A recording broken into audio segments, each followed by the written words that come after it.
چقدر بی‌شرم و حیا. یه چیز جالب اینه که به شهر کوپنهاگن خیلی وقتا میگن نیویورک اروپا. یه جون اومد کمکمون کنه ساکا رو بذاره تو قطار تا اومد بره بیرون قطار راه افتاد. در ضمن اینجا 180 سال قدمت داره. خود والت دیزنی چندین بار میاد اینجا که الهام بگیره برای درست کردن دیزنیلند. سوئد و دانمارک دوتا کشوری هستن که رکورد تعداد جنگای کل دنیا رو دارن. و حالا رسیدیم به غذای ایرانی.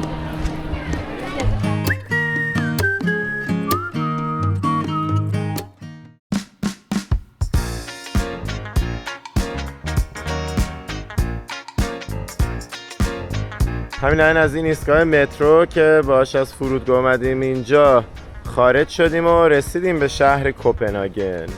شیشه‌ای وسط خیابون خیلی شبیه موزه لووره. اون شیشه، آره، اون هرم وسط موزه لوور.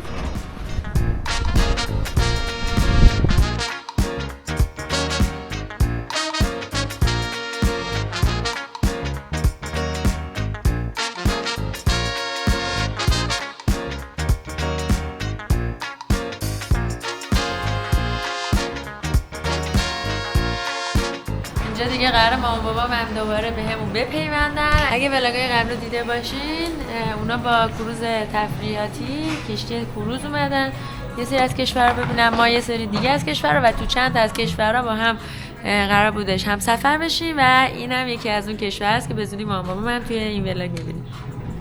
و خاله ها. البته خاله ها و شوهر خاله ها.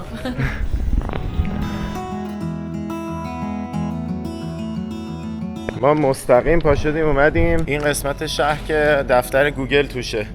اگه میبینید خسته و داغونیم و داریم پخش میشیم از خواب، بهمون حق بدین، به خاطر اینکه دیشب ما مستقیم از بازی فینال یورو که تو ولاگ قبل شاید دیده باشین مجبور شدیم بریم فرودگاه به خاطر اینکه پروازمون 6 صبح بود، یعنی اصلا نخوابیدیم.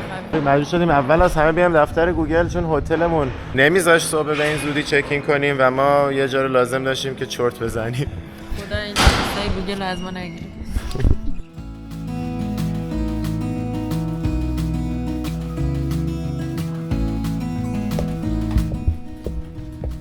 برای من ویزیتور گست می‌گیریم.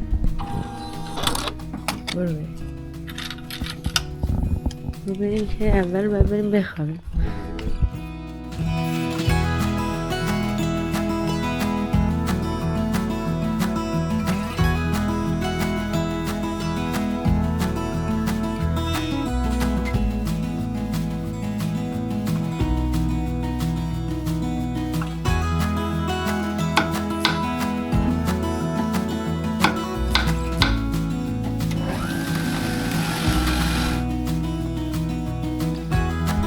از صبحونه ما در گوگل بخوریم یکم سرحال شیم بعد بریم بخوابیم. اکسایتد شدم برای اناراش، جای گوگل دیگه انار ندیدم همه دون شده. راست میگه، چه باحال. منم بردارم.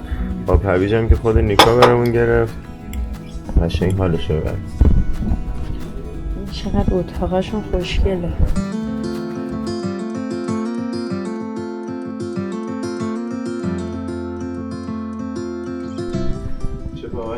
گوگل مپسه.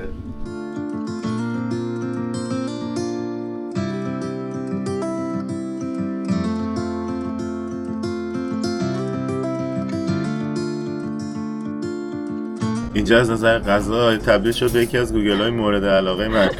کلی سالادای تقریبا شیرازی داشت که خیلی خوشمزه بود، بعد همچنین یونانی. بعد من سالاد شیرازی و یونانی همینجوری ترکیب کردم با گوشت و اینا دارم میخورم، خیلی چسبید. رفتم دوباره هم برداشتم. خلاصه آفیس کوپنهاگن با وجود کوچیکیش کیفیت غذاش خیلی خوب بود. آره منم میتبالاشو دوست داشتم، خیلی خوشمزه. کوفته داشت. حسین چشش هنوز باز نشده. ما کلا سریدم. چقدر خوابیدی اینجا؟ 4 ساعت خوابیدی؟ خوبه بدم نیست. حالا ببین من چی پیدا کردم. من سکشن مورد علاقه‌مو پیدا کردم اینجا که الان بهتون نشون میدم. اینم از سکشن مورد علاقه من پر شکلات و اسمارتیزه. قسمت نوشیدنیاشه. به حسابی نوشیدنی‌های مختلف خوب داره، پره. تو لابی هتلمون توی کوپنهاگن دوباره با مامان و بابا به هم دیگه ملحق شدیم که برنامه رو با هم ادامه بدیم. جای مامان بابای حسین و داداشش هم خالیه دیگه. حالا امروز قراره بریم قشنگ کوپنهاگن رو بگردیم. البته که حسین دورکاری داره، کمخوابی هم داریم، مثلا همین امروز خیلی بیرون نخواهیم بود، اما سعی می‌کنیم یه سری از جاهای مهم کوپنهاگن رو امروز کاور کنیم. این هم فضای هتله که یه اقامتگاه خیلی جالبه که هم اتاقای مثلا خصوصی و هتل تور داره، هم اتاقای هاستل تور هم داره برای کسایی که بخوان مثلا مجردی بیان و یه تخت بگیرن توی اتاق. کلا یه مجموعه کامله و میبینین که جوش هم خیلی باحاله دیگه، همه مدل آدمی اومدن. حالا دیگه داریم میریم خاله ها رو هم پیدا کنیم و با هم دیگه یه تور کانال دانمارک بریم. این دفعه توی کوپنهاگن، قبلا تور کانال توی بروژ بلژیک و آمستردام هلند رفتیم. حالا بریم با دانمارک مقایسهش کنیم با کوپنهاگن.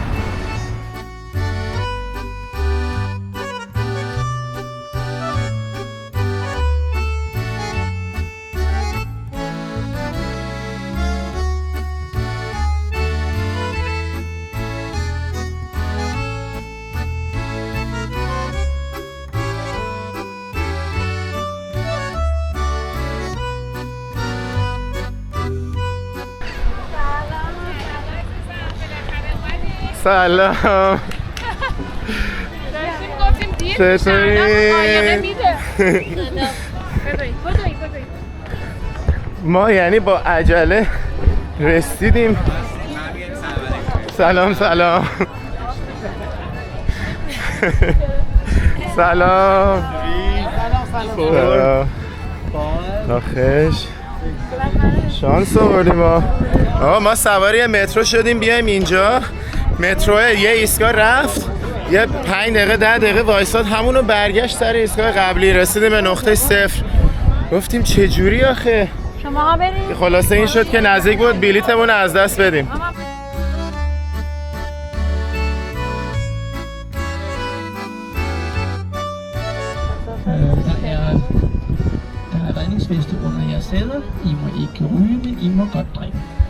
این باریکترین خونه کوپنهاگنه.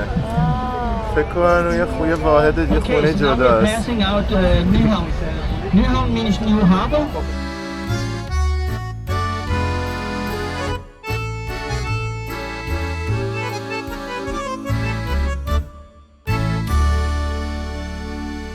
این قایقایی که توش زندگی میکنه.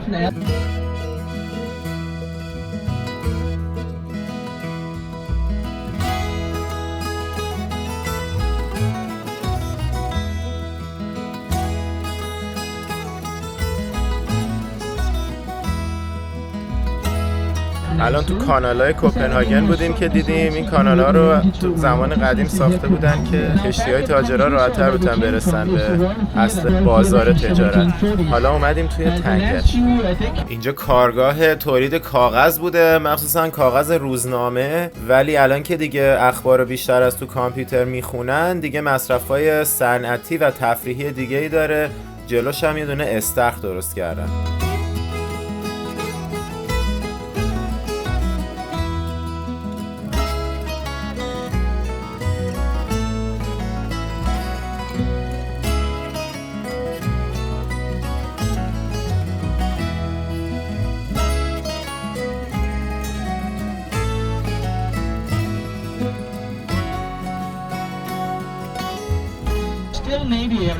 اونجا یه نیروگاهه که با استفاده از آشغال برق تولید میکنه، بعد رو سقفش هم میرن اسکی میکنن، همونی که میبینین شیب داره روش اسکی هم میکنن.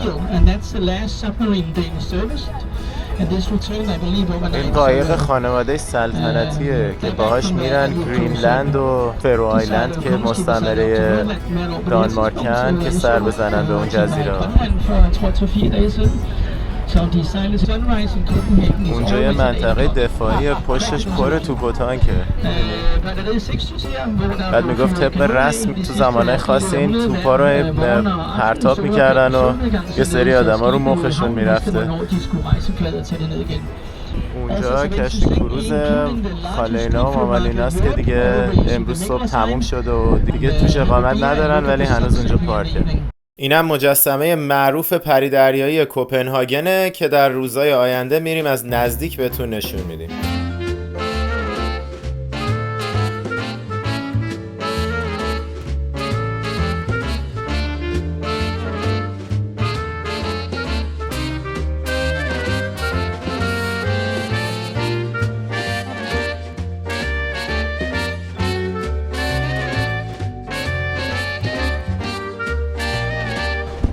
کلیسای معروفشه که میشه با پله رفت تا بالای بالا.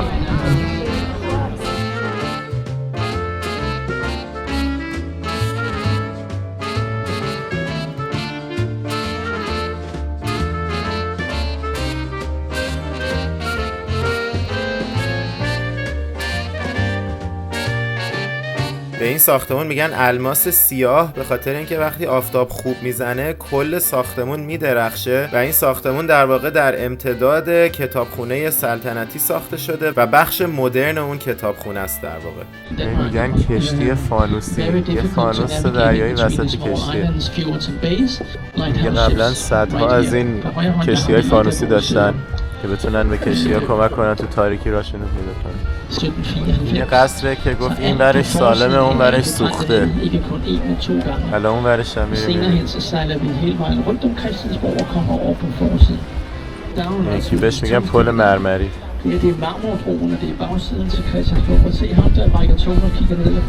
این قسمت اولین نقطه‌ایه که کوپنهاگن توش تأسیس شده 1000 سال پیش.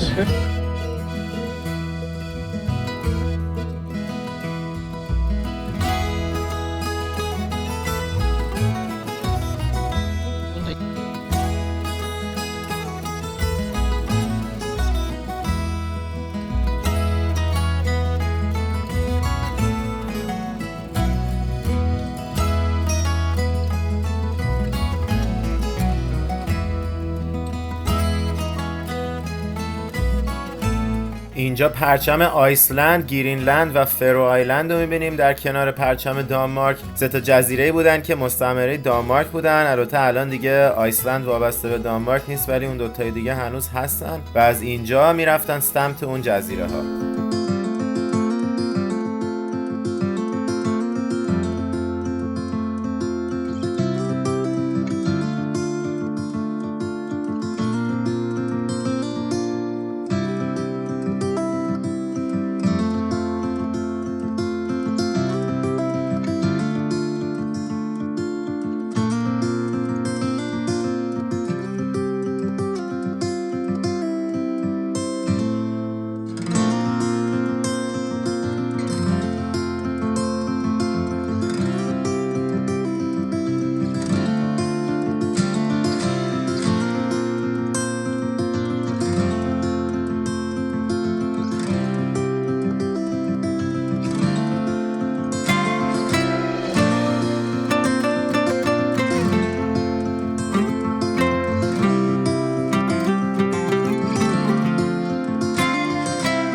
حالا ببینین اینجا همه با هم جمع شدیم، با مامان و بابا و خاله ها و شوهر خاله ها و همه اینجا الان جمع. به این خوبی من باید ول کنم برم کار کنم. حالا خیلی ستمه، ولی شما به این خوش بگذاریم. من دوربین رو میسپارم به دستان توانای نیکا. برای اوناییتون که ولاگای قبلی رو ندیدین، خاله ها من اینجا، خاله میترا و خاله مینا، شوهر خاله ها من و دیگه مامان بابا. آره مینا گفته نگم دیگه، بزرگ و کوچیکش. حالا من اومدم برم سمت هتل که بشینم پای کار. دیدم پیاده بخوام برم با اینکه با مترو برم زیاد فرقی نداره از لحاظ زمانی. گفتم خب چه کاریه یکم راه رفتن تو این شهر فوق‌العاده قشنگ رو تجربه کنم، واسه همین دارم پیاده میرم هتل. ولی واقعا سوال جالبی داره این شهر کوپنهاگن. اون قسمت خونه رنگی رنگی ها که فوق‌العاده خاص و قشنگ بود، از قسمت شلوغاش گذر کردم و اومدم تو قسمت های یه ذره خلوت ترش دارم راه میرم. دوباره رسیدم به این کایاک باره که از تو کشتی دیدیم، این دفعه پیاده.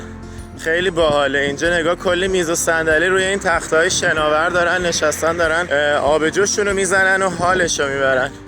این برم که این کایاکاست که اگه بتونید بری تو آب آشغال جمع کنی مجانی میذارن استفاده کنی.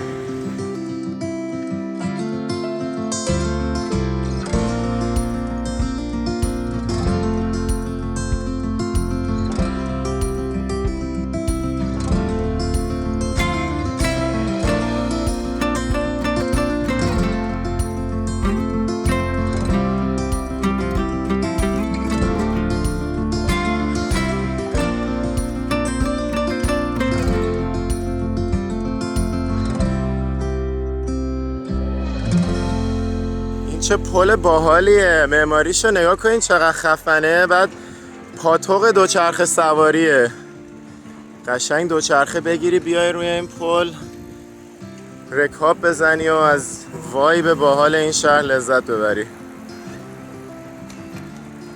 این اقامتگاهی که داریم خیلی باحاله. یه سری از این کوله‌گردا میان اینجا، همینجا میشینن کار میکنن، دیجیتال نومدا. این طرف برای خودش یه دونه بار کوچولوی دیگه هم داره که دیرتر باز میکنه. یه دونه روفتاپ بار داره. تازه این برم یه دونه زمین بسکتبال داره. نگاه ملت هم تو پله ها میشینن هنگ اوت میکنن. بیلیارد داره، فوتبال دستی داره، زمین فوتبال داره، فوتسال. کلن ملت میتونن بیان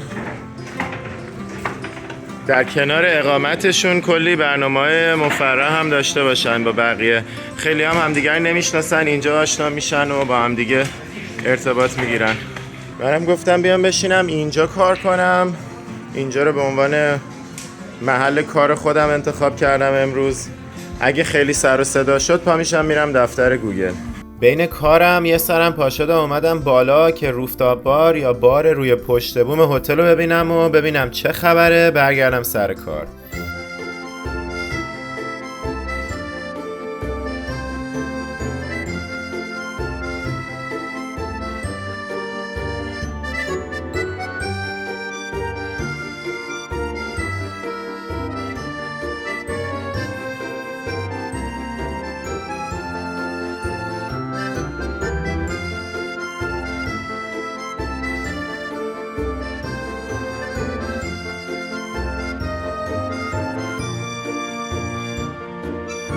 یه حسین رفتش دورکاری، منم دارم میرم با خانواده که همچنان تا شب بگردیم. خب این پله چیه؟ این پله پیاده میره با دوچرخه اون طرف استریت فودمونه. خیابون استریت فوده، غذا خیابونی داره. باز قایقا وای میستن. میبینم که ساختمان جدید ساختن، اینا هر کدوم 19 میلیون کرون شروع میشه. واو. قیمت خریدش؟ قیمت خریدش خیلی گرونه. چند خوابه؟ لاکچری ترین آپارتمان‌های اسکاندیناوی اینا شناخته شده. و وقت چند خوابه است؟ از 3 تا هست تا یه دونه اون بالاش همینجور یه خوابه. بله. ولی یه خوابه هاش مثلا چقدره مینیمم؟ یه خوابه هاش نه، ولی فکر کنم از همون 18 شروع میشه. واو. اینجا هم صف وایسادن برای اتوبوس آبی. اوکی. ببین اتوبوسش زرده، نگاه داره از اون دور میاد. اینم از اتوبوس آبی داره میاد به سمت ما. اون دودکشه رو می‌بینین؟ اونجا هولوش 370 تا چیز داره فکر کنم، پله داره که یه بار من رفتم با دوتا دوستان. میره بالا، آسانسور هم داره. ولی ما پیاده از پله ها رفتیم بالا. اون کجیه پیست چمن اسکیه. آره. و اینجا بازیافت پلاستیکه مکانش، و از اون بالا هم تمام کوپنهاگ معلومه. میتونیم هم بریم اگه دوست داشته باشین. اینجا سالن تئاتر اصلیشونه. سالن تئاتر اونم ساختمون اپرا هاوسشونه. میگن که دانمارکیا خیلی هاشون میان یه تخته برمیدارن باهاش قایق میسازن و همینجوری آبجوی میزنن و پارتی میگیرن روی این تخته ها، تخته چوبا. یه موتور هم پشتش میبندن که ببرتشون این ور اون ور. دوچرخه هاشون هم روش گذاشتن سوار کردن. معلوم نیست قایقه، تخته چوبه. اینجا سکوهای چوبی هستش که از توی قایق میدیدیم. توی تابستون که هوا خوب میشه مردم میریزن بیرون، میان اینجا برای آفتاب گرفتن و تفریحات آبی و لذت بردن از هوای خوب.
الان اومدیم رستوران دلوله که یکی از رستوران‌های خوب کوپنهاگ. دیگه هر چی می‌خوایم میتونیم بخوریم.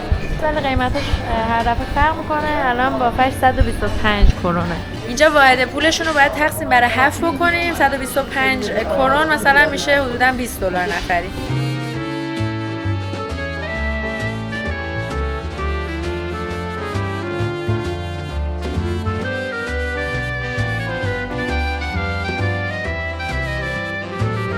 در کنار دوستان عزیزمون نوید و مرسد جون هستیم که از دوستان بچگی عمو سروش شوهر خالم هستن.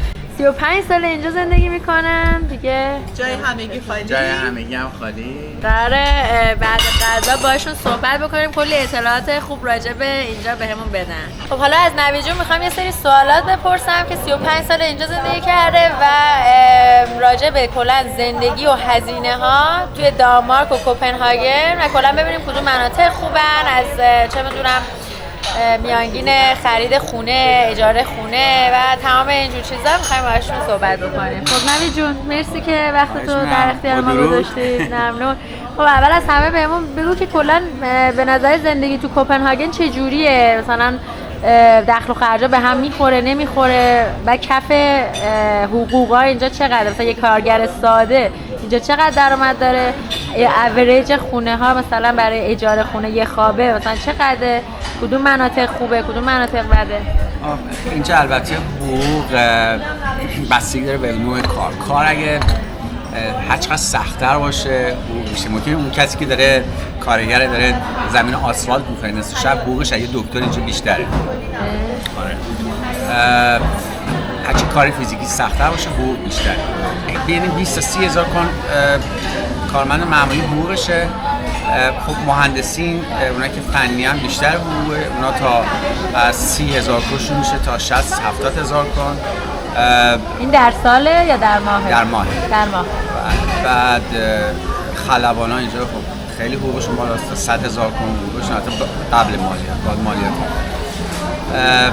ولی کارگر ساده مینیمم حقوقی که باید بهش بدن پر هر ساعت چقدره؟ کارگر خیلی ساده حقوقش دیگه ساعتی 150 کرون، 140 کرون، 130 کرون ساعت.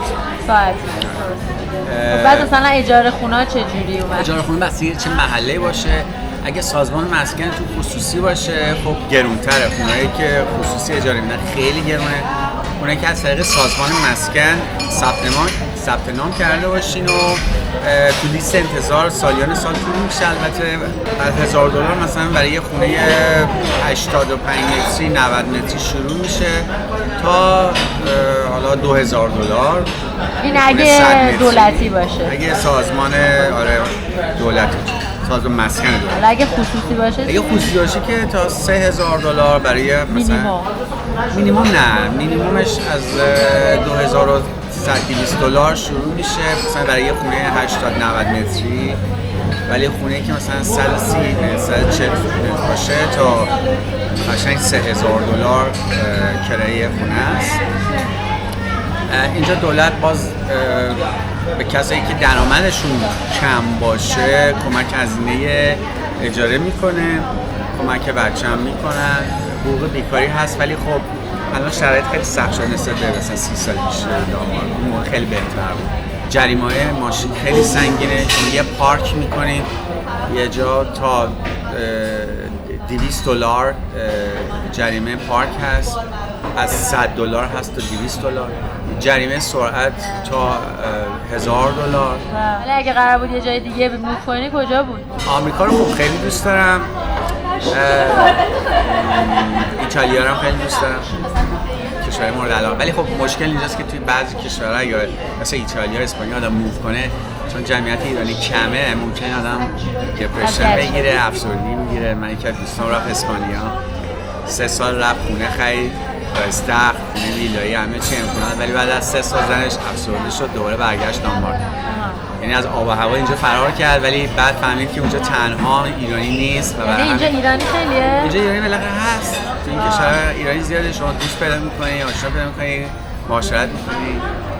ولی کشوری مثل ایتالیا، اسپانیا، پرتغال ایرانی خیلی کمه. باشم تک و تون، پخش و پلا خیلی سخته زندگی. سخته. و اینکه آدم با اجتماع خودش زندگی نکنه خیلی سخته. بعد بچه چی؟ اینجا مثلا به بچه‌ها چقدر ارزش قائل میشن؟ خیلی. مثلا چقدر باید ماهانه براشون پول بدین برای مدارس، برای دانشگاه؟ مدارس اینجا مجانیه، دانشگاه مجانیه، درمان اینجا مجانیه و بچه‌ها خب از اولش تو سیستم تحصیلی که وارد بشن اولا تا قبل 18 سالگی پول بچه میگیره والدین هر 3 ماه دفعه برای لباسش. چقدر معمولا حدوداً؟ هر 3 ماه هولوش $250 میدادن واسه پول لباس بچه برای هر بچه. اینجا بعد از 18 سال بچه‌ها بهشون حقوق دانشجویی تعلق میگیره.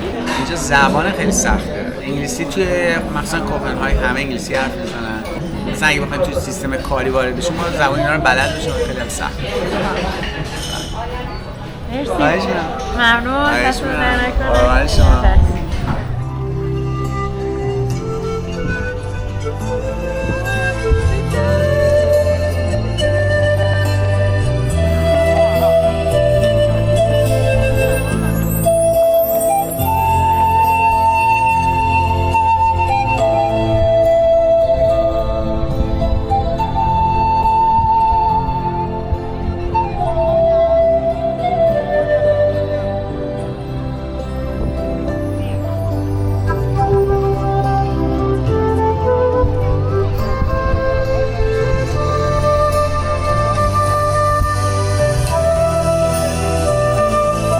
مجسمه هانس کریستیان اندرسنه که خیلی معروفه تو ایران، تو بچگی همه خوندیم در موردش. نویسنده خیلی معروفیه. نویسنده کودکان بوده و داستانای هم یکیش داستان معروفش جوجه اردک زشت و دختره که کبریت فروش.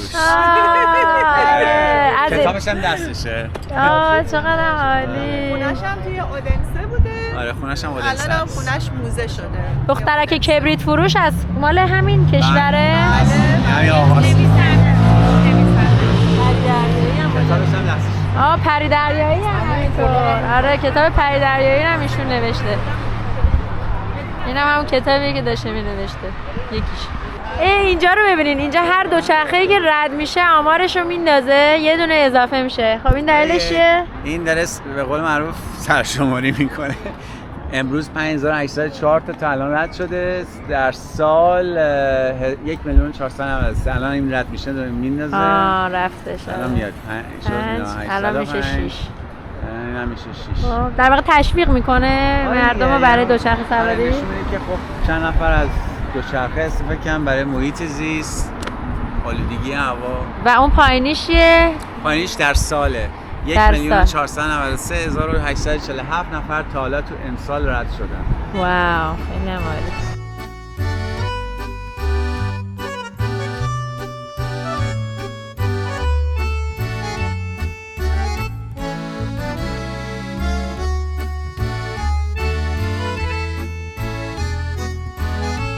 اومدیم الان یکی از این سوغاتی فروشا. اینجا هم تمام قیمت ها خیلی بالاه مثل نروژ. الان نگاه این یکی 69 کرونه. اینا همش تقسیم بر 7 میشه. خیلی خیلی نازه. قایق وایکینگی. آره. از این مگنت هم اینجا داره. این مگنتاش مشکل. اینجا ریل استیشن ایستگاه مرکزی کوپنهاگ. آقا ببین من هنوز اینجا دارم کار میکنم با یه دونه آب گازدار که از تشنگی نجاتم بده. اون وقت اینجا رو نگاه کنین، همه دارن تو این هاستل معاشرت میکنن و با هم آشنا میشن و حال میکنن. چند نفر این ور روی میز این وری نشسته بودن. این دختر اومد دعوتشون کرد، گفتش که بیاین این ور بشینین با هم گپ بزنیم آشنا بشیم. رفتن اون ور. خلاصه همینجوری حال و هوای خوب داره و منم اینجا مشغول کار. امروز صبح من و نیکا داریم بدو میریم برسیم به این تور پیاده روی، چون یکم دیر بهش رسیدیم و بدون ما راه افتادن. اینم موزه هنر کارلسبرگ داریم از کنارش رد میشیم.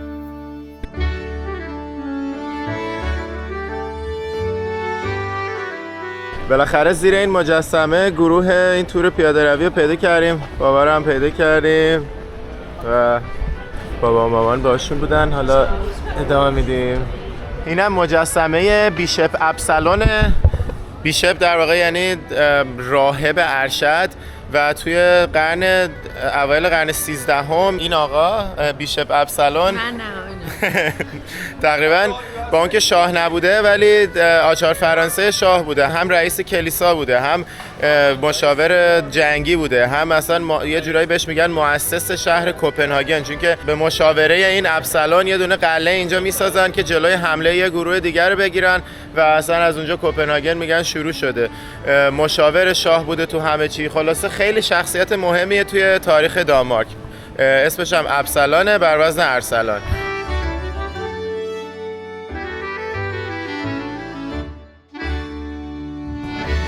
What are you gonna do when you sit? What are you gonna do while you sit there? Drink beer. Drink beer, exactly. Did you say that? Did you say Yeah. that? You said that. Yeah. And you're active. I like that. How long you been here for? One day. We got here yesterday. One day, and you know us so well already. By the way, next time anyone asks, everywhere in Denmark is perfect for drinking beer. Okay? We started drinking beer 5,000 years ago. We figured why stop now? این آقا راهنمامون یه چیز دیگه هم راجع به این مجسمه گفت. و همونطور که گفتم جنگجو هم بوده دیگه، یعنی علاوه بر این که راهب بوده جنگجو هم بوده. بعد میگه اصلا دلیل این که دانمارکی‌ها مسیحیان ترس از خدا نیست، ترس از این یارو با گرز میرفته در سطح شهر، هر کی مسیحی نمیشده تق میزده تو سر و صورتش. یعنی همون سبکای دین زوری که اون قدیما بوده این یکی از مجریاش بوده.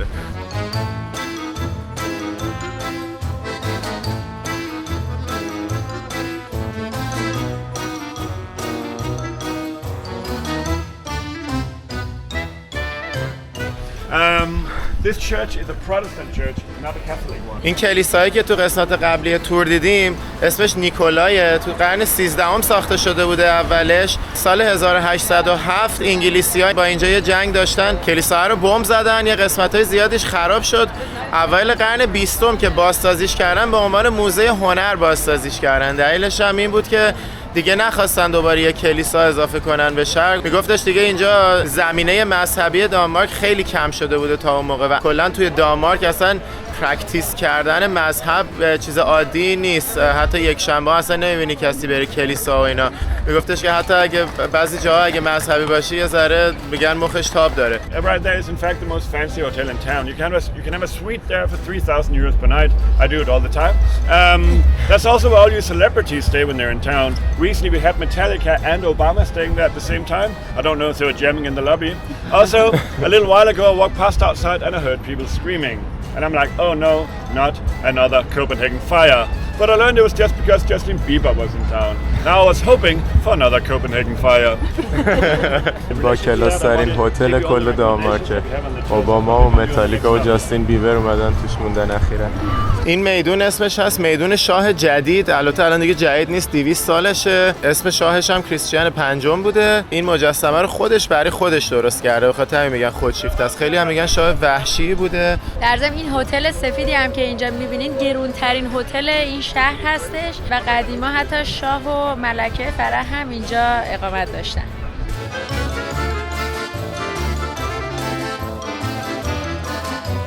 خب این آقا الان برامون توضیح داد که سوئد و دانمارک دوتا کشوری هستن که رکورد تعداد جنگای کل دنیا رو دارن. گفت در طول تاریخ همیشه جدال قدرتی داشتن. سوئد می اومده قدرت رو میگرفته، بعد دوباره یه مدت بعد دانمارک قدرت رو میگرفته و این وسط نروژ همینجوری تو این جدال‌های بین این دوتا کشور پاسکاری میشده. وقتی که این می اومده قدرت رو میگرفته نروژ هم باش میگرفته. ایشون توضیح داد که یک شبی سوئدی‌ها شروع میکنن قوی ترین تکاوراشون رو از روی رودخونه یخی میفرستن دانمارک و هر دانمارکی رو که پیدا میکنن قتل عام میکنن. در نتیجه شاه دستور میده که هر کسی از این رودخونه رد بشه، از سوئد بیاد این طرف، شهروندای دانمارک اجازه دادن بدون هیچ دلیلی به سرعت بکشن.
این قصر ملکه مارگارت دانمارک بوده که ملکه قبلی دانمارک الان دیگه یه پسرش شده شاه و میگفتش که این از اونجایی که 5 تا دودکش بالاشه میفهمیم که این قصر مارگارته، اون یکی که 4 تاست مال شاه کنونیه. به شوخی میگفتش که این دودکش پنجمش به خاطر اینه که این ملکه‌شون انقدر سیگاری بوده روزی 40 نخ سیگار میکشیده که براش دودکش جدا زدن. بعد اینکه پسرش شد شاه سیگار رو ترک کرده و الان فقط روزی 20 نخ میکشه. میگم خیلی ازش راضیم. بعد میگفتش که خودش 52 سال ملکه بوده، خودش با دست خودش گفته میخوام دیگه تو پسرم شاه بشه، نمیخوام ادامه بدم، برخلاف ملکه انگلیس که تا آخر عمر خودش ملکه موند. این خودش یه بابا دیگه 80 سالگی پسرش بدبخت 88 سالگی چقدر این کارو نکرده. بعد یه چیز جالب دیگه میگفتش که اینا تمام شاههای تاریخشون همه یا اسمشون کریستیان بوده یا اسمشون فردریک بوده، همجوری به یکی در میون. کریستیان پسرش میذاشته فردریک پسرش میذاشته کریستیان. واسه همین 10 تا کریستیان داریم، 10 تا فردریک داریم، این وسط یه دونه مارگارت داریم به خاطر اینکه طرف پسر نداشته و قانون عوض کردن که از این به بعد دخترها هم بتونن مونارک دانمارک بشن. وسط همین میدون هم بین این همه قصر یه دونه مجسمه ساختن که مجسمه فردریک پنجم، یکی از همون فردریکا. اونم که اون گنبده رو از اینجا می‌بینیم. Take care of yourselves and enjoy Copenhagen. Thank you Mario. Thank you. یه توضیح هم راجع به این گنبده بگم که هی می‌بینیمش از نقاط مختلف شهر. این بزرگترین گنبد کل اسکاندیناویه و کلیساش اسمش کلیسای فردریک، هم اسم همین مجسمه‌ای که این وسط هست. سعی کردن از روی کلیسای سنت پیترز باسیلیکای روم بسازنش و مثل همون کلیسا میتونی اینجوری بری بالا، از پله‌هاش بری بالا شهر رو ببینی. بهش کلیسای مرمری هم میگن، هرچند که بیشتر از آهک ساخته شده ولی به خاطر اینکه قسمتایش از مرمر ساخته شده و قرار بوده کلش از مرمر ساخته بشه اسمش کلیسای مرمریه، ولی بعداً مجبور شدن مقدار زیادی آهک توش استفاده کنن. ساختش هم توی قرن 18 شروع شده ولی اواخر قرن 19 تازه تمام شده. اینا هم برام دست دادن.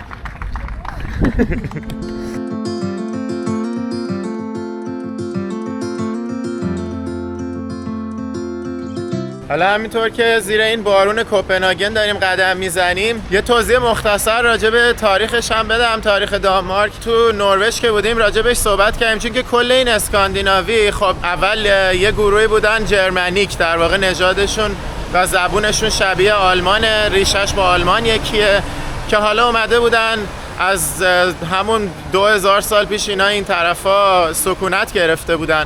تا زمان وایکینگا هم حکومت واحدی نداشتن دیگه. وایکینگا میان از قرن 8 تا 11 یه سری از این مناطق اسکاندیناوی، این قبیله های مختلف با هم دیگه متحد میشن، این وایکینگا رو تشکیل میدن که اینا دیگه 300 سال همینجوری میرفتن حمله میکردن، غارت میکردن، کشتیرانا و جنگجوهای خیلی خفنی بودن و دیگه هممون راجع به وایکینگا شنیدیم. درسته که الان همه مردم اسکاندیناوی رو به عنوان مثلا وایکینگای سابق میشناسیم، ولی خب اون بخشی از مردم که میرفتن غارت میکردن و نمیدونم حمله میکردن و اینا یه بخش کوچیکی از این جامعه بودن. حالا به هر حال یه مدت وایکینگا اینجا رو کنترل میکردن و همینجوری قدرتشون در سرتاسر اروپا پخش شده بوده. حتی میگفتن میرفتن تو کشورهای مختلف غارت میکردن، تجاوز میکردن که ژن خودشون رو پخش کنن و به خاطر همین ژن وایکینگی الان هم خیلی جاها هست. اواخر قرن 11 دیگه این وایکینگا آروم آروم کمرنگ میشن، از بین میرن، یه سریاشون ادغام میشن توی اون محلهایی که رفته بودن، دیگه انگیزه نداشتن برن بیشتر غارت کنن، گسترش پیدا کنن. مسیحیت میاد، آدما کلا خلق و خوشون عوض میشه، کلا اتمسفر زیربنای وایکینگا ضعیف میشه و دیگه اواخر قرن 11 از بین میرن. دیگه به طور فعالانه وایکینگی باقی نمیمونه. یه 200 سال بعد اون یه اتحاد تشکیل میشه، دانمارک و سوئد و نروژ همه با هم میرن تحت یه حکومت که بعد یه مدت قسمت سوئدیش میاد میگه نه برای چی دانمارکی‌ها ما رو باید کنترل کنن، میان حمله میکنن و نمیدونم شورش میکنن و قدرت میگیرن، دانمارک و سوئد جدا میشن و دیگه از همون موقع تا همین اواخر همش در کشمکش قدرت بودن. وقتی ناپلئون به قدرت میرسه دانمارک با ناپلئون همکاری میکنه، به خاطر همین وقتی ناپلئون شکست میخوره به عنوان تنبیه توی مرزبندی که میکنن نروژ رو میدن به سوئد، میگن این از این به بعد نروژ جزء سوئده، که خب بعداً نروژی هم خودشون انقلاب میکنن و میشن کشور جدا و به خاطر همین امروز دیگه اصل اسکاندیناوی 3 کشوره، نروژ و دانمارک و سوئد. حالا فنلاند هم میشه توش حساب کرد که حالا اون اصلا کلا تاریخش جداست و ان شاءالله یه روز سفر کردیم راجع بهش صحبت می‌کنیم. و دیگه تا به امروز هم دیگه همونطور که گفتیم همچنان این سیستم سلطنتی رو داره، ولی خب امروزه دیگه بیشتر تشریفاتیه مثل خیلی کشورهای دیگه. این فواره‌ای که می‌بینین اسمش از فواره جفیون. خیلی قدیمی نیست، اوایل قرن 20 ساخته شده، ولی یه افسانه خیلی قدیمی اینجا رو تعریف میکنه. این جفیون مامان این 4 تا گاواست. شاه سوئدی قدیم بهش قول داده بوده که به اندازه‌ای که تو یه روز بتونه زمین شخم بزنه میشه مال خودش، و این برای این که بتونه زیاد شخم بزنه 4 تا پسرش رو تبدیل میکنه به گاومیش و میره از صبح تا شب همینجوری شخم میزنه.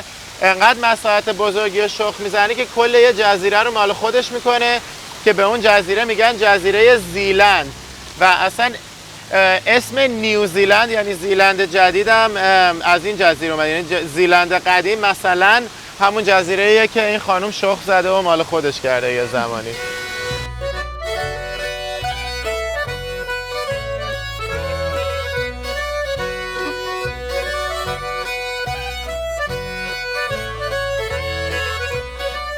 رسیدیم به مجسمه پری دریایی کوپنهاگن که معروف ترین مجسمه توی دانمارکه و همچنین یکی از مجسمه های معروف تو کل دنیا از نظر بیان احساسات. قشنگ تو چهره این مجسمه که نگاه می‌کنی تمام اون احساساتی که تو کتاب معروف پری دریایی توصیف شده رو میتونی ببینی. غم و حسرت برای زندگی توی دنیای بیرون و دنیای خشکی. این مجسمه رو یه مجسمه ساز معروف به اسم ادوارد اریکسن ساخته که یه مدل لازم داشته برای ساختش. از یه مدل معروف میاد استفاده میکنه، ولی اون مدل فقط سرش رو اجازه میده درست کنه. حاضر نمیشده لخت بشه که از بدنش برای ساخت بقیه مجسمه الگو بگیره. واسه همین ادوارد اریکسون میاد زن خودش رو به عنوان مدل لخت این مجسمه استفاده میکنه. واسه همین مجسمه بدن زن طراحش رو داره و کله یه مدل معروفه و این کله چند بار توی تاریخ دزدیده شده. شاکریم. خیلی ممنون. و این چند بار کلش در طول تاریخ دزدیده شده. بار اول نتونستن پیداش کنن، مجبور شدن جدید بسازن بذارن جاش، ولی دفعه بعدی تونستن با سیستم‌های امنیتیشون اون دزدا رو ردیابی کنن، کله دزدیده شده رو بگیرن و دوباره بذارن روی مجسمه.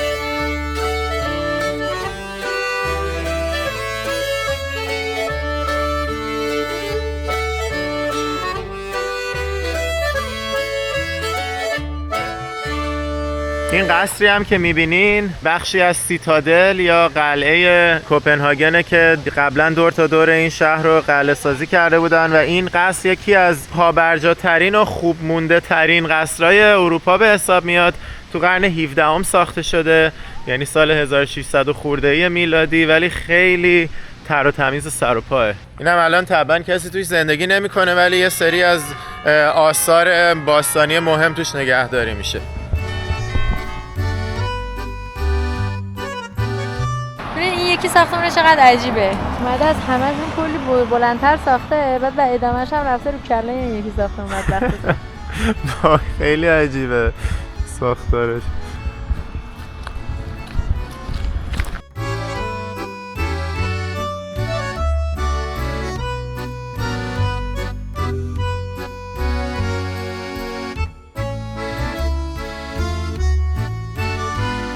اینجا ما الان یه بلیت روزانه مترو اتوبوس گرفتیم که راحت بتونیم این ور اون ور بریم. نفری 90 کرونه که میشه حدوداً $13 برای کل روز، برای یعنی 24 ساعت. راجع به هتلمون صحبت نکردیم. مثلا این هتلی که گرفتیم چند بود شبیه؟ کلا توی کوپنهاگن انقدر هتل گرون بود. ما می‌خواستیم 4 نفره بگیریم و به صرفه در بیاد. این جایی که گرفتیم خیلی خوبه، تر و تمیز، اتاق خودمونو داریم، ولی خیلی کوچولوه. یعنی ما اینو واسه 3 روزش $520 دادیم، ولی چیز دیگه خیلی تنگه دیگه، همش بیشتر نه نزدیک 570 دادیم واسه 3 روز و بازم چیزیم دیگه، همش تو همیم قشنگ دیگه. کوپنهاگنه دیگه، قیمتا بالاست.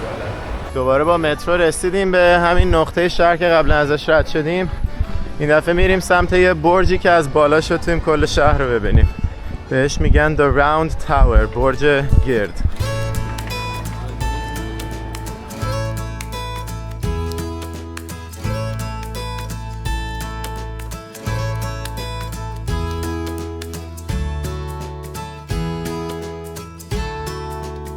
برای بالا رفتن از این برج گرد نفری 40 کرون حدوداً $6 پول ورودیشه و بگه بعدش باید بریم از کلی مسیر سربالایی بریم بالا. این مسیر دایرویه که بریم میریم بالا. یاد چی افتادی؟ یه دونه اژدها بود. آفرین. یه دونه تو بدن اژدها راه رفتیم تو تایلند که برسیم به بالای کله اژدها. آره تو ویدیوی دوم بانکوکه. اینجا نوبتی راه میده، باید وایسی چراغش سبز بشه تا بتونی بری تو. چرا رفت؟ نمیدونم. حالا میتونیم بریم.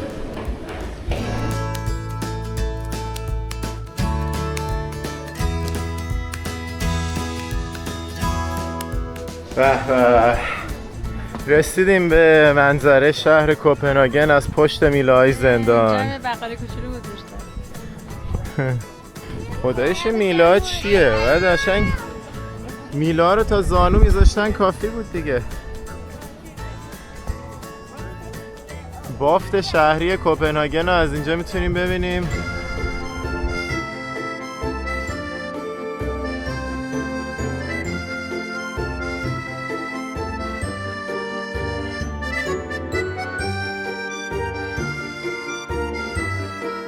اینم از قهوه همون. Thank you. یه چیز جالب اینه که به شهر کوپنهاگن خیلی وقتا میگن نیویورک اروپا، در صورتی که وقتی میای اینجا حداقل از نظر ساختار شهری واقعا تشابهی حس نمی‌کنی. نیویورک پر آسمان خراشه و اینجا یه سری ساختمان‌های بلند اون دورا داره، ولی بقیه شهر می‌بینین که خیلی تریپ کاملا اروپایی قدیمی داره و خیلی حس و حال متفاوتی داره. دلیل اینکه خیلی وقتا به نیویورک اروپا معروفه بیشتر وایب شهره.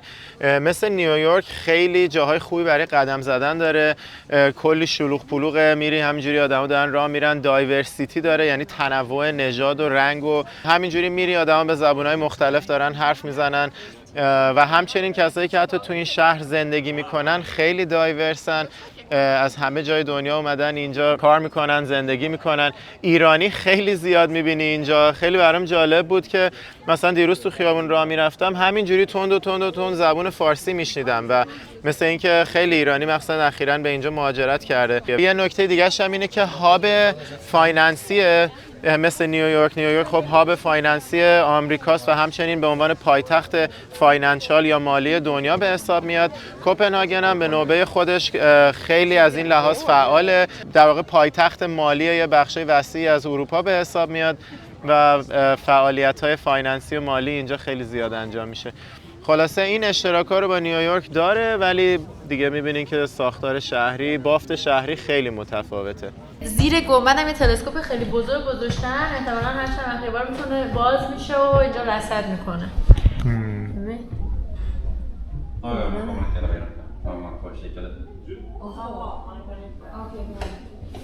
الان از بالای این برج دور خوردیم اومدیم این پایین این برج. ببین چقدر بانمکه، اینجا داره پنکیک بار میفروشه، حالت پنکیک های توپی شیرینیه و با پرچم کوچولوی دانمارک.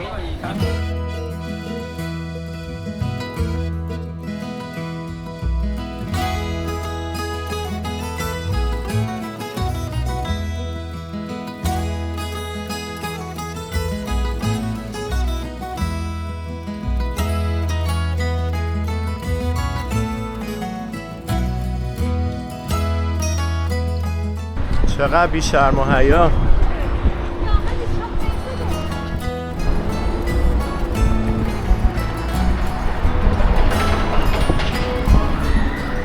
حالا اومدیم خونه مرسده جون، دوست عزیزمون.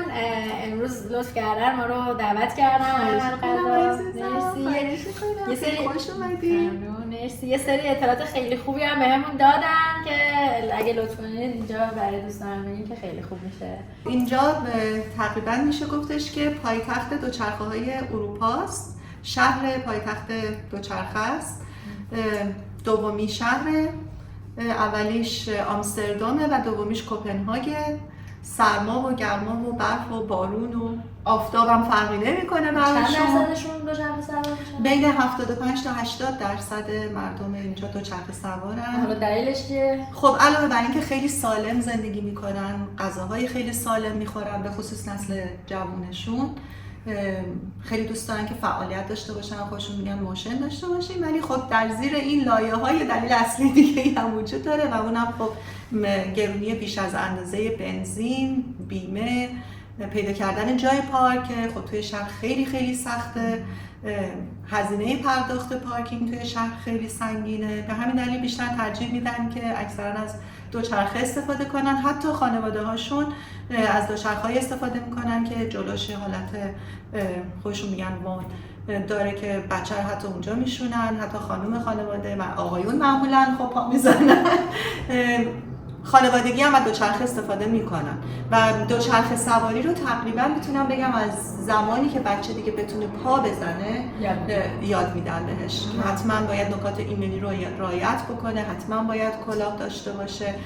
خیلی خیلی میبینیم توی خیابون، البته توی بیشتر کوچه پس کوچه، چون توی خیابون که بچه‌ها رو نمیتونن بیارن، ولی میبینیم که از مهد کودک که میان بچه‌ها با دوچرخه‌های خودشون پا میزنن، مادر یا پدرم در کنارشن و حتما اون کلاه کوچولوش با اون کوله پشتی کوچولوش هم پشتش هست. بعد میگفتن گرفتن گواهینامه چقدر گرونه توی کشور دانمارک. $3000 فقط هزینه‌شه که گواهینامه رو بگیریم و خیلی هم راحت از دستش میتونیم بدین اگه قوانین رو رعایت نکنیم. اینجا یه اصطلاحی هست که میگن که گرفتن درایوینگ لایسنس خیلی آسونه، در صورتی که نیست. تقریبا میشه گفتش که انگار که داریم میرین لیسانس دانشگاه بگیرید، انقدر سخته، ولی از دست دادنش خیلی آسونه، چون که با کوچکترین خلافی که انجام بدین خیلی مقرراتی ان دانمارکیا، پلیس تو همه جا هست، کنترل میکنه و با کوچکترین خلاف از دست میدین گواهینامه‌تون و دوباره بعد برید همه این پروسه رو از اول شروع کنید. اینجا قسمت پذیراییشون. آره واقعا سلیقتون یکه. قربونت برم، مرسی عزیزم. خیلی زیباست. با سلیقه پرینای دانمارکی رو پس اینجوری ببینید. آره. که بدید ما سالم می‌خوریم. خب. از آب استفاده می‌کنیم. به به عالی. به به غذام آماده است. ببینید چه پیتزایی درست کردن. دوستانی که نمیدونن امشب شب ایتالیاییه. به به. همه غذاهامون ایتالیاییه، زیتون ایتالیاییه، پیتزا، لازانیا. دیگه چی ایتالیاییه؟ اینجا اصلا خیلی عالی. به به این گوجه ها خیلی خوشمزه و شیرین بود. دقیقاً نوی جون و مرسده جون خودشون پیتزا فروشی دارن اینجا. اسم پیتزا فروشیتون چیه؟ اسم لا مدلا پیتزا. لا مدلا پیتزا. به به عالی. لا مدلا پیتزا. بچه‌ها دوستان سه دور پشت سر هم بگید.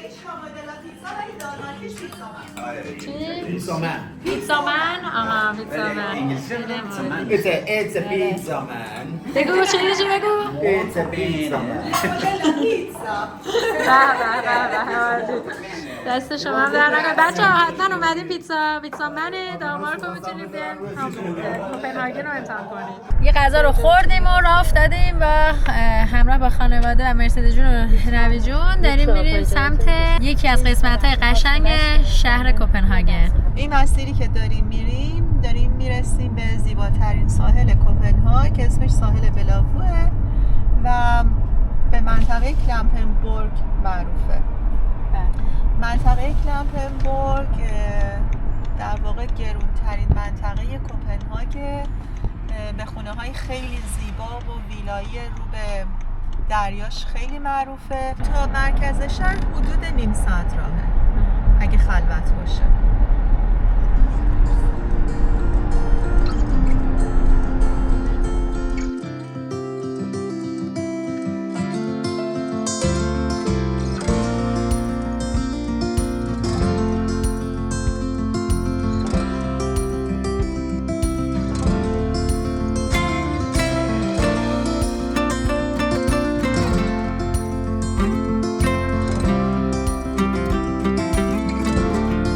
اولین جایی که پیاده شدیم کافه روزن هاسته و اینجا کلا این محوطه رو به خاطر اینکه خیلی شبیه کاپریه بهش میگن کاپری دانمارک. حالا الان هوا ابریه خیلی مشخص نیست ولی میگن که اینجا شبیه کاپری ایتالیاست از قشنگی. تیممون زنانه مردونه شده بود، 2 ماشینه اومدیم و خانوما با مرسدس جون اومدیم. ستایی الان سوار این تاپ گردا شدیم. عمو تورج هم داره هلمون میده. حالا مامانم هم سوار شد. این دفعه نوی جون تاپمون میده. همه خانومونه. بانوان جیغ و سوت و هورا. بابای منم این ور داره تاپ بازی میکنه. کلا نمیاد تو تصویر.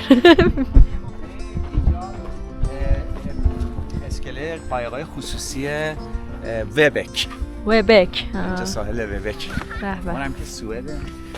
اون ور سوئده؟ الان میریم چیز روی اسکله قشنگ میتونی بگیریش. دلیلی که حسین رو توی ادامه این ماجرا نمیبینید اینه که مجبور شدش که خیلی ناگهانی بره سر کار. امروز هم دورکاری داره. ساعت 5:30 شروع شد دورکاری و ما دیگه اومدیم برای غذا و دیدن کاپری دانمارک.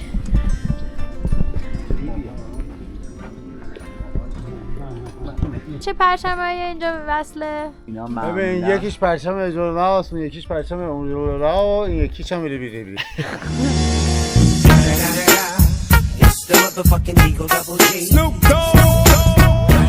خیلی ممنون از توضیحات خیلی کامل شوهرخانه من. این در واقع بدنه یه دونه تای اسکله مثل بدنه یه دونه کشتی درست کردن. آره راستی. دکلشه و بادبانش میدونم پرچمای اجاگلوری و گرگلوری. قایقه رو ببینین چقدر کوچولو گوگولی برای فروش هم هست. اگه میخواین بهشون زنگ بزنین 45,000 کرونه. یعنی چقدر میشه تقریبا؟ میشه تقریبا هولوش $6,000. $6,000 خب بدی نیست.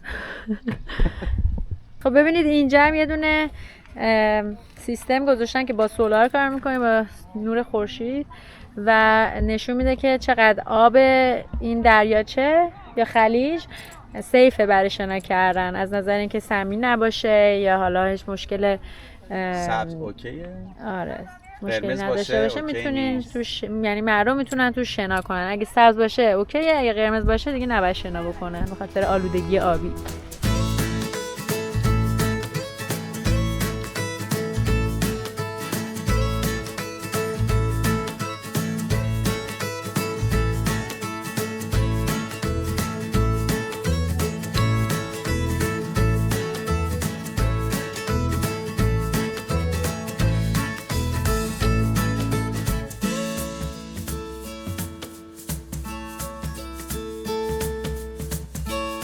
رسیدیم به یه قصر زیبا که الان توضیحش رو براتون میگیم. اینجا قصر تابستونی پرنسس شارلوت امیلیه بوده که توی قرن 18 ساخته شده و برای تفریح تابستونیش میاده و در شمال کوپنهاگ قرار گرفته. الان یه جای باستانیه برای عموم مردم که آزادانه میتونن داخل بشن، داخل محوطه‌اش پارک بکنن و بیان تو. اینجا دورش هم یه جنگل، محوطه جنگلیه که خیلی زیباست، طبیعت بسیار زیبایی داره که مردم میتونن توش برن قدم بزنن و بدون و ببینن. آره یه سری ایونت و اگزیبیشن هم داخلش هر چند وقت یه بار برگزار میشه. الان یه حدود 20 دقیقه میشه که همه اومدیم پایین و نمیدونیم چه خبر، هنوز هم رامون ندادن که برگردیم. یه چیزی که خیلی ذهنمو مشغول کرده بود که 2 نفر با کوله‌شون کامل از این کوله گردا همه وسطشون جمع کردن، دویدن از کل هتل زدن بیرون و فرار کردن. احتمالاً حالا یه جاییه یکی تو اتاق سیگار روشن کرده. احتمالاً خیلی چیز جدی نیست چون گفتن فقط بیاین تو رسپشن بشینید، نه که حالا بیاین از هتل بیرون.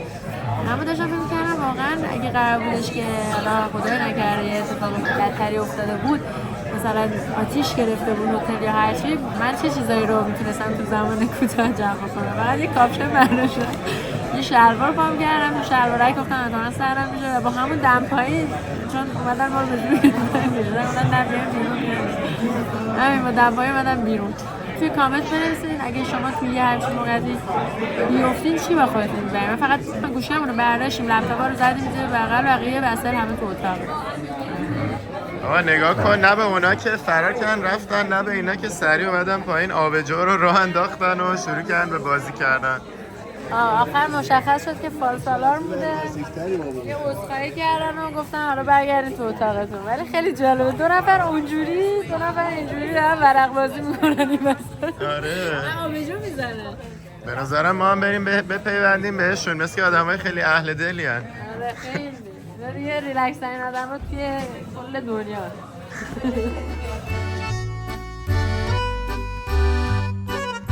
امروز حسین دورکاری میکرد، من با بابام پا شدم اومدم هاپان هاپافشون اینجا.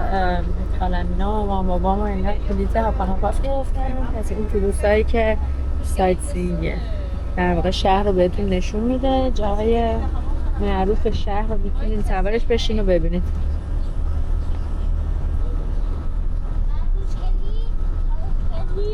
ببینید این نقششه، بلیتاشو هم یه روزه میتونیم بگین هم 3 روزه. ماماینا 3 روزهشو گرفته بودن، حالا چون مامانم و حسین باید امروز کار میکردن، من و بابا اومدیم. نگاه کنین اینجا چند تا لاینه، جاهای قشنگ شهر رو نشونتون میده. اینجا قیمت بلیطا رو میتونید ببینین، 24 ساعتش 229 کرونه یا در واقع 33 یورو و این 3 روزش 46 یورو اگه همش رو بخواین ببینین. بعد دیگه هوا یهو گرم شد و داغ شد، چون صبح داشت یکم بارون میومد، یکم خنک بود. الان هوا انقدر خوب شده که سقف رو باز کردن دیگه. ما اومدیم جلو نشستیم که منظره خیلی خوبی داشته باشیم به شهر.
این تور لیدر اتوبوسه داره توضیح میده که قدیما آبجو اینجا توسط خانم‌ها فقط درست می‌شده و همه اعتقاد داشتن که آبجو خوردن درمان هر دردیه. برای همین خیلی دیگه عاشق آبجو بودن، بهش می‌خوردن. برای حتی مریض هم می‌شدن آبجو دستشون بوده.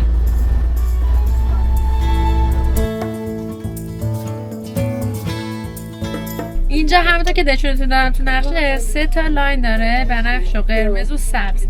سبزش میبرد یه سری دانشگاه و اوتلت و شاپینگ مال و اینجور چیزا. یکی که ما سوار شدیم رنگ کالرفوله و لاین بنفشه که میخوایم باهاش بریم استریت فود. یه جایی هستش که اونجا خیلی معروفه و کلی غذاهای مختلف خیابونی داره که حالا بریم اونجا، قراره بریم نهار بخوریم. شوهرخانم و حسین و مامانم میان، همه اونجا قراره جمع بشیم برای غذا. ببینید این دوچرخه ها رو میبینید، این جلوش یه دونه کالسکه داره، بچه‌هاشون رو میشونن روش بعد پا میزنن. اینقدر اینجا فرهنگ دوچرخه زیاده. یه دونه دیگه حالا اینجا میبینید. این فرهنگ این دوچرخه جا افتاده. این کالسکه ها رو هم میذارن جلوش برای برده حمل و نقل بچه‌ها. حتی کسایی که سرویس کیندرگاردن مهد کودک هم میگیرن بچه‌هاشون رو اینجا سوار میکنن، یا همچین جاهایی رو سوار میکنن و میرسونن به منزلاشون. بعد حالا زمانی که بچه‌ها بزرگ میشن دیگه از اون کالسکه استفاده نمی‌کنن چه دیگه از 5 سالگی کلاً به بعد همه اینجا به بچه‌هاشون دوچرخه سواری یاد میدن. یعنی تا 5 سالگی اینا دیگه سوار دوچرخه مامان باباشونن دیگه، بعد اون خودشون سوار دوچرخه میشن و پا میزنن و خود کفا میشن. رسیدیم به خاله اینا، اونا همه الان سوار هاپاماناف شدن. چون قرار بودش که اینجا با هم بریم استریت فود بخوریم ولی دیگه ما خیلی دیر رسیدیم، بچه‌ها دیگه غذاشون رو خوردن رفتن ادامه تورشون. بالاخره حسین و مامانم هم رسیدن دیگه، از اینجا به بعد دوباره با همیم و پیش به سوی پیدا کردن غذای خوشمزه. من که دیگه کلافه شدم انقدر کار کردم، اصلا دیشبو که رفتم تا شب کار کردم نبودم با بچه‌ها، امروزم باز دوباره این دفعه صبح نشستم کار کردم که برنامه‌های شبو بتونم باشم. دیگه هنوزم تموم نشده کارهای امروزم، ولی دیگه فعلا اومدم بیرون یه 2 ساعتشو گذاشتم شب انجام بدم. ولی بریم این غذا، اینجا خیلی جای معروفیه، میخواستم حتما برسم به بچه‌ها. غذا خیابونی از همه جای دنیا داره، حتی از ایران. اینجا اسمش هست رفن و روی این کوپنهاگنه، این شمال شرقی، اینجا بغل آب شبه جزیره. چقدر باحاله، نگاه وان حمامو گذاشته این جلو با کلی آینه. خیلی جای باحاله، مرا در آینه میتوانید ببینید. غذا هم گرونه، انگار مثلا رفتی تو آمریکا یه دونه بار ببین کاکتیلاشو نگاه کن، کاکتیلای مثلا برات یه لیوان انقدی نوشیدنی درست میکنه $15 میگیره. آره حتی غذاهاش هم از $20 به بالاه، مگر اینکه دیگه ویشتری هم باشه که $15 هم بهش پیدا شه. آره یعنی یه فضای غذا خیابونی باحال درست کردن ولی قیمت غذا خیابونی نیست، یه تجربه گرونه، تجربه جالب خیابونیه ولی گرونه. بارون هم گرفت حسابی. اوف چه باحال، علامت زده که هر کدوم از کشورها غذاشون کجاست، هندی، تایلندی. میوزیک ایرانی هم داره. غذا ایرانیشو اینجا نزده. غذا پاکستانی اسمش هست مهمان. اوه چه بیف کاراهی، این باید خیلی خوشمزه باشه. این غذاش در میاد حدوداً $14. نگاه به به، ایبیزا بول مال ایبیزا اسپانیا، غذاهای جالب فلافل ملافل و اینا هم داره. نگاه اینجا بروئری داره، همینجا آبجو درست میکنن، آبجو سازیه. چه خفن، دستگاه های آبجو سازی و همه رو همین پشت دارن، بعد اون طرف آبجوهاشو میفروشن بری بخوری. این آبجو خوردن داره.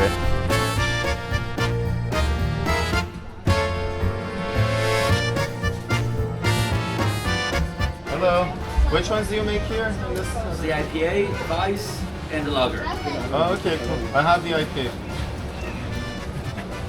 برای اونایی که کردیت کارت کشور دیگر استفاده میکنین روی این دستگاه حواستون باشه همیشه با پول خود اون منطقه پرداخت کنین، چون آپشنش میده که با پول بانک خودتون، یعنی برای ما به دلار آمریکا پرداخت کنین، ولی نرخ تبدیل رو 7% پایین‌تر میزنن ارزششو و بانک خودمون معمولا 3% یا 0% تفاوت میده. مثلا بانک من 0% میده، واسه همین وقتی میزنم به پول محلی بده اون 7% نمیره تو پاچم. اینم شد 68 به پول اینا که میشه حدوداً $10 به پول ما. چیرز. سلامتی. این میشه بارون تندی شد، همه الان رفتن زیر سایبونا کمین کردن. ما مامان بابارم گم کردیم، اونا دویدن به سمت رستوران کردی. یارو نمیدونیم چجوری پیداشون کنیم. هر کدوم از این مجموعه تابلوها یه سری از غذا فروشی‌ها رو نشون میده. این غذا پاکستانی بود که مامانم رفتش بگیره، خیلی هم خوشمزه بود غذاش. بعد دیگه اینجا که حسین آبجو گرفت و حالا بریم ادامه. هنوز ایرانیه رو پیدا نکردیم. یکی نپالیه. این اولین غذای ما، غذای پاکستانی. اسمش چی بود؟ چیکن الهی؟ چیکن کاراهی. این قسمت هم درست کردن با سایبونه که ملت بتونن بیان غذاشون رو بگیرن بشینن اینجا بخورن. وایبش باحاله واقعا.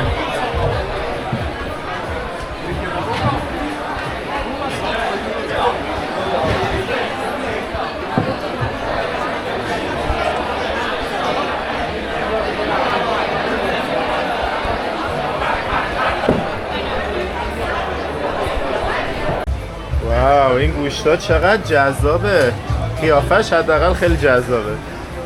این مکزیکیه، نگاه، مکزیکن استریت فود.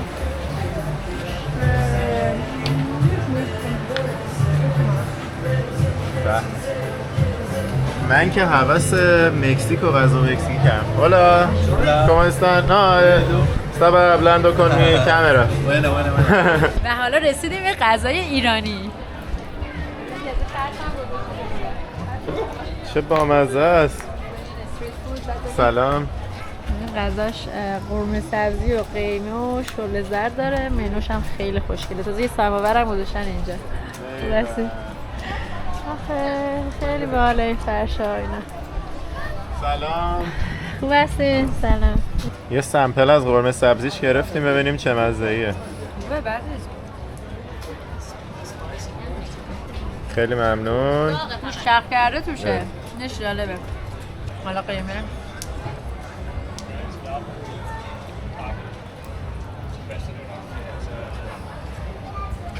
قرمش بهتر.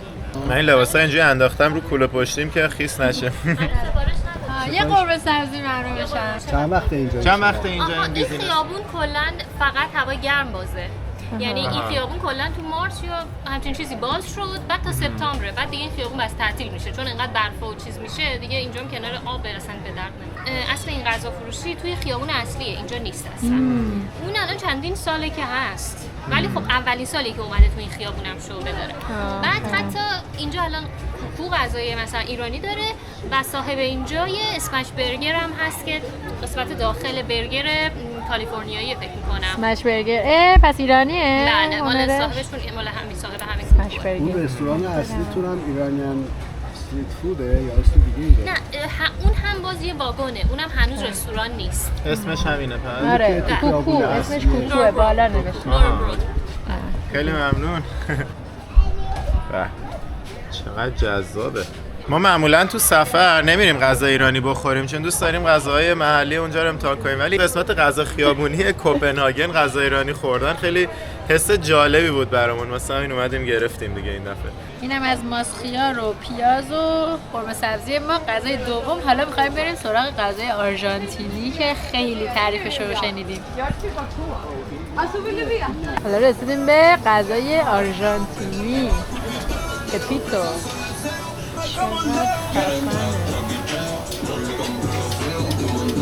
این شبیه سوسیسه، این گوشته. من مثل سمبوسه رو اگه لاسونی هم گذاشته. قرمه سبزیه حدوداً $16 شد. پاکستانی هم همون $14 شد. آره پاکستانی $14 اینا بود. ایرانیه $16 قرمه سبزی. موامم به هم ریخته. و این آرژانتینیه ولی از همش گرونتر بود. اون ساندویچ $18 شد الان اینی که گرفت. $18 برای ساندویچ فوگو. ولی خب خیلی هم بزرگه دیگه. ساندویچش قشنگ 2 نفر رو سیر میکنه. Debes elegir la moneda y después el botón verde. Hola. اوکی. Hola, ¿cómo estás? ¿Son de Argentina? Sí, sí. ¿Todos? Él es de México. Oh, de de México. México. Hola. Somos de Irán. ¿Irán? Sí. Sí. Habla muy bien español. بگو Gracias. چه؟ Vivimos en Estados Unidos. Aprendimos porque California. viajamos. No, No, Los California. Ángeles. Ah, ok. Muchos hispanohablantes viven en Los Ángeles. Sí. Y en Miami. En Miami también. En Miami son de Cuba. En Los Ángeles son de México. Pueden tratar comidas de Persia, de Irán. De Irán. Aquí. Esta de aquí, sí. Está bueno. ¿Está buena? ¿Han Sí, probado? muy bien, Okay. muy bien. Get the muy sample first. tradicional. Yeah, you should try it. Maybe you like it. Okay. Hasta luego. Gracias. Bye-bye. نگاه اینجا غذا کردی هم داره. نوشته کردیش بود، اونورم نوشته لمشیش، شیش کباب، اینجا هم نوشته گوشت. و این هم غذاهای کردیش. شیش کباب داره و شیش کباب مرغ و شیش کباب گوسفند، کردیش سالاد و کردیش بول، کاسه تو کردی.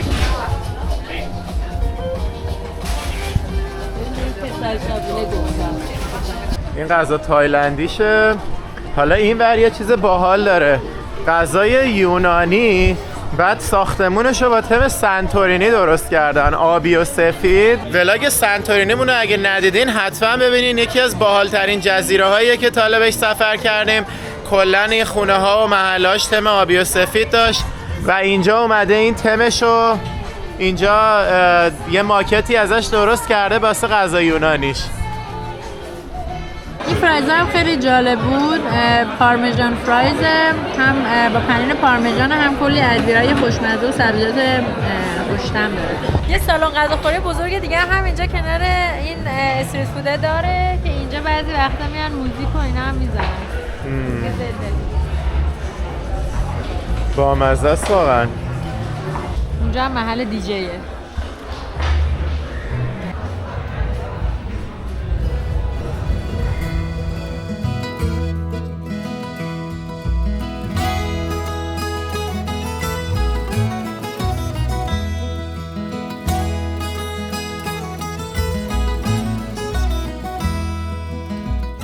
الان یه نمونه از این دوچرخه هایی رو میبینیم که قشنگ کالسکه بچه‌ش رو گذاشته جلوش و بچه‌ش رو اینجا میخوابونه و میبره این ور اون ور.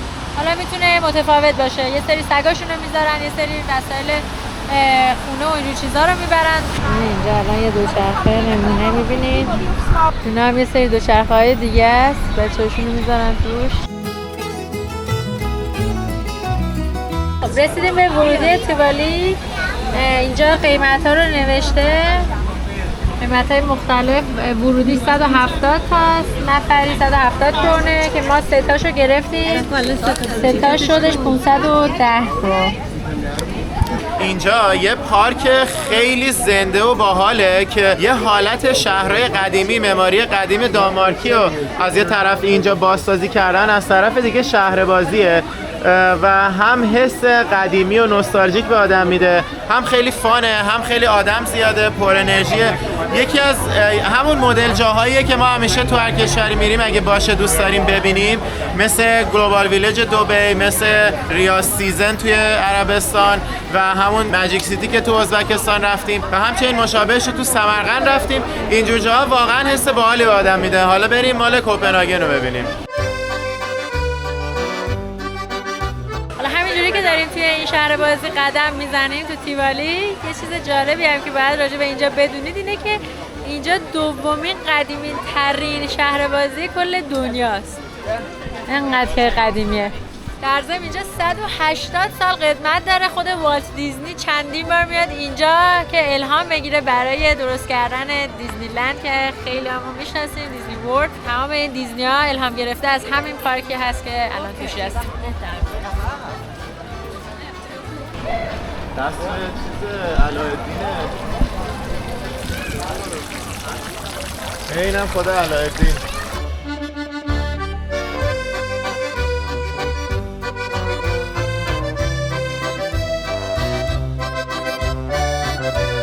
این آقا فکر کنم مؤسس این پارک باشه. از هر کشوری یه چیز شبیه کشور. آره، شبیه قصر چینی افسانه‌ایه. دیگه یه تمپل دیدم، تمپل تایوانی بود، شبیه اون که تو تایلند و تایوان و اینا دیدیم. حالا میرسیم بهش، توی عکس‌ها دیده بودم.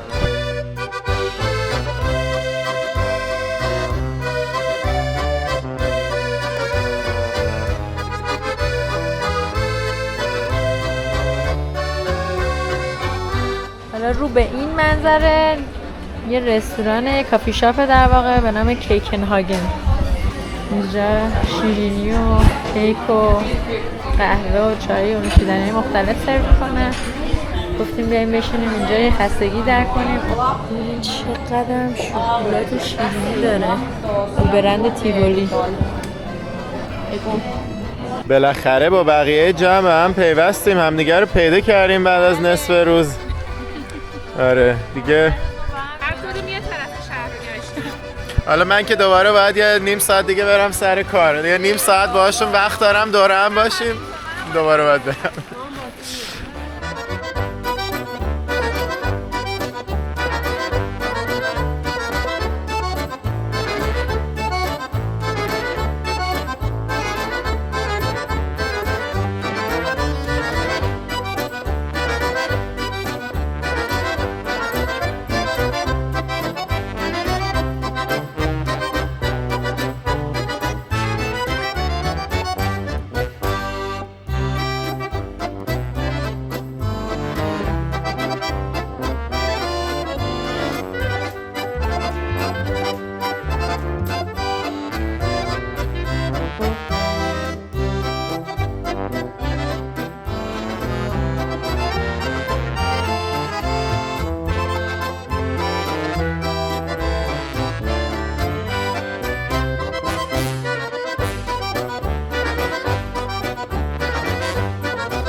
فقط گلاش، انقدر گلای زیبایی داره تو این باغ که من اصلا نمیدونم چی بگم. نه گلاش خیلی خوشگله، آدم انرژی میگیره.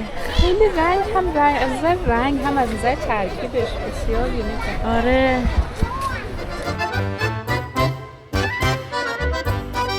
اینجا 5 کرون بدین میتونین فیش فود بگیرین، غذای ماهی و بدین به این اردک‌ها. بعد این پرنده وایساده، آره بعد نگاه کن اون وقت این وایساده داره کشیک میده که به این اردک‌ها یه وقت نرسه ماهی. چی شد؟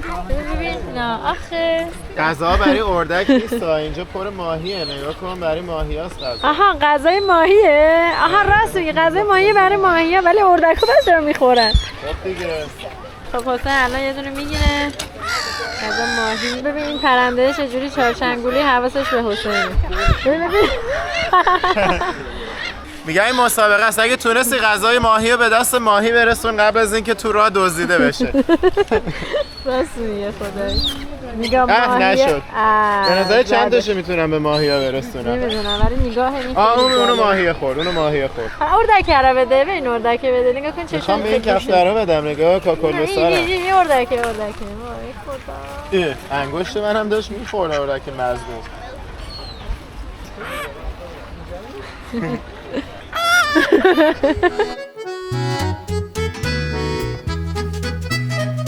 بیا تو هم میخوای از این؟ بیا بیا تو درست بر نمیداری؟ خوبه آقا ما اشتباه گفتیم، بوقلمون نیست اردکه. خیلی گنده است. اردک چیه؟ بهش میگن اردک چی؟ کله قرمزی. وای این خیلی باید خوشمزه باشه. هر چی میخوای به هر چی به کلم بده. باور کن قبول نداری. دستتو بده بهش، نه اینجوری بده از دستت میگیره. یه دفعه چیز میکنن میکشن و وقت درد میکنن. ما تو هتلتون اجاق گاز داریم؟ بده آره. نه از رو هوا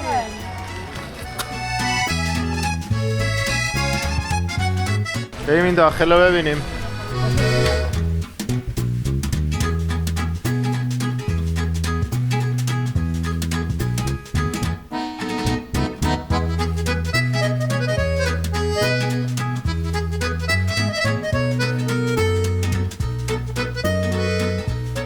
رسیدیم به یکی دیگه از قسمت‌های اصلی این پارک. اونجا یه تمپل مدل تایلندی و تایوانی و برای دوری ساختن. قشنگ اون سمت ببینید چه منظره جذابی هم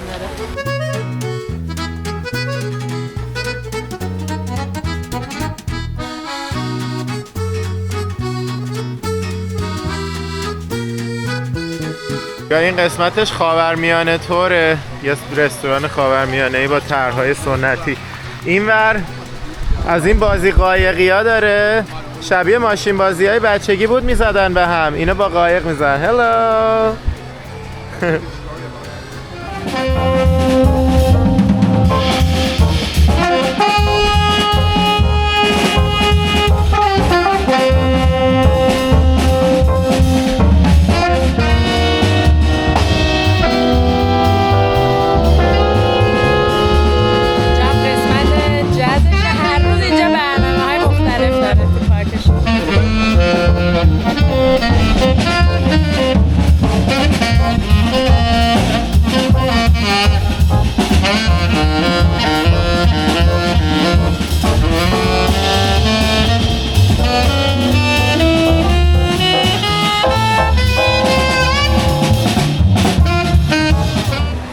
تمام نقاشی‌های این دور همش قدیمیه. من فکر می‌کنم دقیقاً همون عکسای قدیمی 180 ساله همچنان سعی کردن نگه دارن و بافت خودشو داشته باشه دیگه همچنان.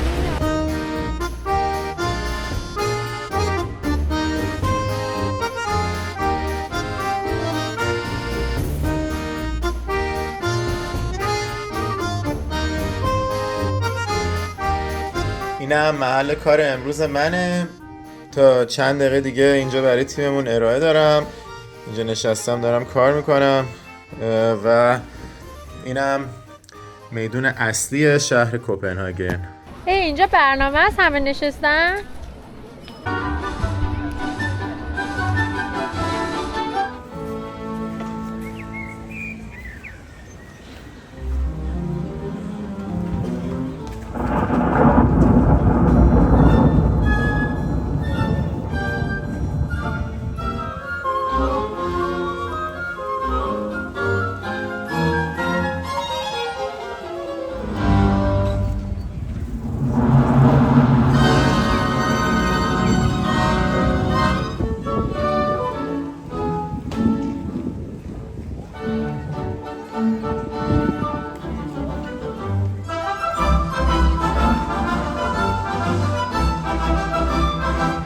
دوباره رسیدیم پیش دوستای خوبمون نوید جون و مرسد جون. دیگه اومدیم سوشی بزنیم برای شام.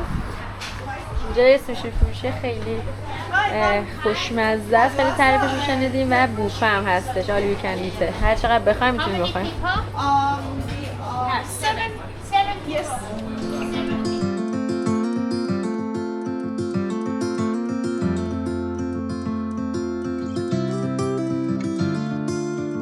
همش کار مرسد جون بوده، اینا رو همه سوشی ها رو دونه دونه رول کردن برامون. دوباره شب برگشتیم تیوولی و پرچم دانمارک هم به پرواز در اومده. الان داریم میریم اینجا. قبلا بلیتمون رو گرفتیم، مهر زدیم، برای همین میتونیم دوباره با همون بلیتی که برای روز خریدیم وارد بشیم.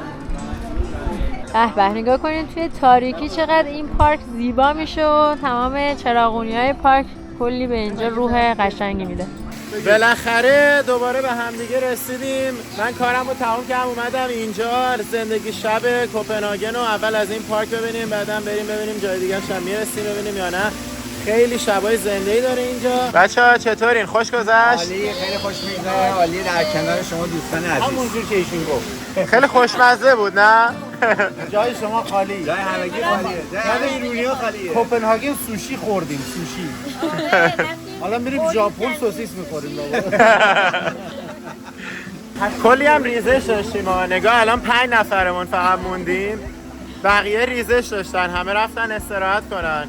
گروه‌های زیاد که میشه همین میشه دیگه، یه سری خسته میشن، یه سری دیگه کارهای دیگه دارن، یه جاهای دیگه رو میخوام ببینن. آره. حالا داریم میریم بالای این رایده که قرار ما رو ببره تو فضا به چرخونه. قیمتش شد نفری $14. اگه قیمت کل رایدا رو برای روز میگرفتیم $45 میشد که خب یعنی 4 تا رو بری میصرفه، 3 تا رو بری نمیصرفه. بهمون اجازه نمیدن که گوشیامون رو بریم بالا به خاطر اینکه سیفتی ایشو داره، برای همین از همین پایین فقط فیلمشو میذاریم. اینا الان گروه قبل ما بودن، ببین چقدر بالا رفتن تا اون بالای این بلندترین برج این پارکه و ما گفتیم حتما اینو بریم که تجربهش رو از بالا ببینیم.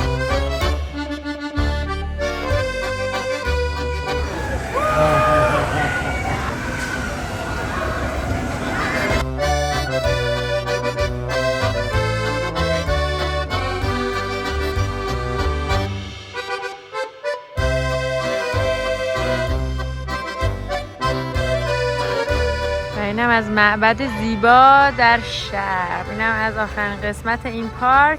این ساعت هم به صدا در اومد دیگه، کم کم داره 11 شب وقت اخراجمون از پارک. اینجا همون منطقه نیو هیونه با خونه‌های رنگی رنگی. جالبه ما الان اواخر جولای اومدیم، بعد هوا سرده. اون وقت توی می یک مرتبه هوا گرم شده بود و همه ریختن اینجا، خیابونا رو قرق کردن.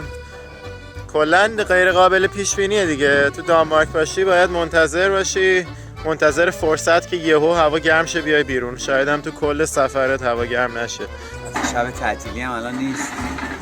شبای تعطیل معمولا همه آخر شب که بیکارم میان اینجا که از اینجا برن نایت کلاب باشن. چک اوتش هم به این صورته.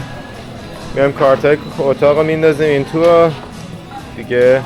از این هتل باحال و بامزه و تنگ خدافظی میکنیم و میریم. ملت هم هنوز اینجا مشغول بازی و کارهای مختلفن.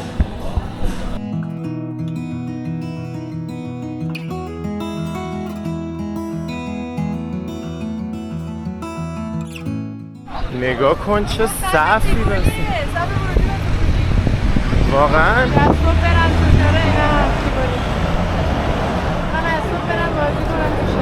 واو. اینا اومدن از قبل باز شدنش صف بستن که تا شروع شد بریزن تو. این هم ایستگاه مترومون که قراره باش بریم سوئد. سلام، صبح بخیر. اینجا همه جمع شدیم با ساکامون. ببین همه اینا ساکای گنده مونده آوردن، فقط من و نیکاییم که با ساکای ریزه میزه سفر میکنیم. بلیتمون رو خیلی راحت از این دستگاه گرفتیم و حالا میریم سوار قطار مالمو میشیم. یه قطار خیلی معمولی شبیه قطارهای شهری که میره از مرز رد میشه. منظره قشنگی داریم تو راه. خیلی زیباست. نگاه وسایلمون رو ببین. همه سعی کردیم اینجاها جا بدیم. اینجا هم 2 تا چمدون بزرگ داریم. یه دوستان عزیزمون همه خانواده زیبا، ایشون هم قاچاقی اومدن.